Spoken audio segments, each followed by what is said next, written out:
Hi guys! Welcome to my channel, Maris and Simple Lifestyle. Nandito nga ako sa kanto guys dahil hinihintay ko yung tricycle. Dahil pupunta ako ngayon sa, malapit lang sa amin dito guys. Magbabayad ako ng water bill namin. At ito nga guys, ako'y nakarating na dito.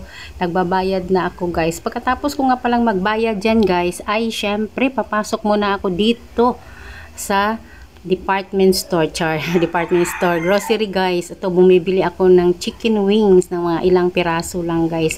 Kasi nandito nga yung apo ko at para sa ulam nila. At pagkatapos ko nga dyan guys, syempre bumili rin ako ng mga chicherya, kung ano-ano pa. At ito nga at nagbayad na ako. Ang ingay naman ng manok. At ito nga guys, pagkatapos kong magbayad ay nagtingin-tingin muna ako dito sa mga sales na ito. Sales. At ito nga guys, napili ko 2 piraso at 3 para tag ano lang ito guys, 10 piso lang. Oh, 'di ba? Sales na 'yan. Naka-sales na 'yan. At bago nga ako umuwi, ay bumili muna ako ng tinapay. At ito nga guys, ako'y pauwi na. Ang tirik-tirik pa ng araw, no? Tirik-tirik pa ng araw kahit hapon na. Pero kaya pa naman dyan guys. At ito nga ay naka-tricycle ako. Dahil ang sasakyan namin pa uwi guys at papuntang labas ay syempre tricycle pa rin.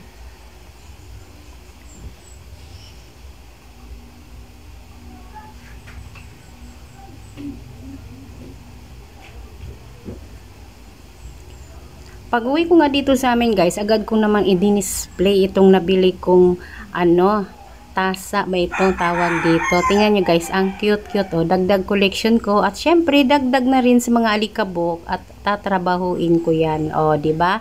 Happiness ko yan guys kasi mura lang kasi yan guys, no? 10 piso at pagkahapon nga diyan guys, ako'y lumabas at kukuha ako ng malunggay. Nahinaykan man guys, oy, naputol na ko. Syempre para tutubo ulit yung malunggay. Yan yung malunggay ko guys kasi yung chicken wings ay isasabaw ko at ito na nga nagisa-gisa lang naman ako. Ang ingay talaga ng manok. At ito na nga nagsabaw ako guys para naman may sabaw yung mga bata at ito nga nilalagyan ko na ng sayote. O yan, sayote yan guys. Nagisa-gisa ako. Ayan yung sayote ko. 3 piraso lang yung chicken wings ko guys pero yung isa lang ang sinabawan ko. Tinadtad ko ng maliit. O, 'di ba? Nagtipid-tipid din tayo.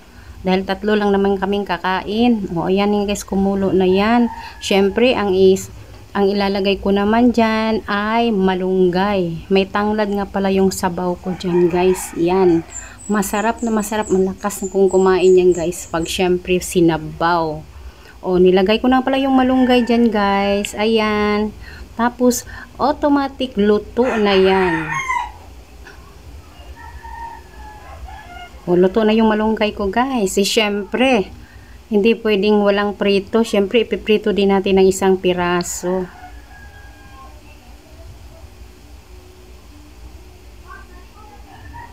At ito na nga guys, ay manihapon na Manihapon na itong apo ko guys. O siya, hanggang dito na lang yung video ko guys. Please like my page and YouTube channel, Maris and Simple Lifestyle.